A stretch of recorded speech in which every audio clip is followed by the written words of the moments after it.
Hello and welcome back to our channel. So today in this video, we are going to discuss about how to remove card from SHEIN. So without wasting much of our time, let's get straight into the video.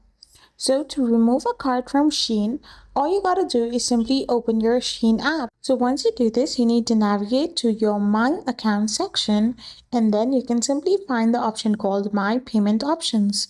So now once you have simply selected any of the things you want to purchase, you can do it and simply change your payment section to remove your card, like choosing a different kind of application rather than your card, which will automatically remove your card from paying it. But if you're gonna open your My Payment section and select your card you want to remove, you can simply delete the card from your payment options. If you want to delete other personal information you provided to SHEIN, you can also submit a request to it. I hope you found this video helpful, so don't forget to hit that subscribe button and do give us a thumbs up. We will be back again with more informative videos. Thank you for watching.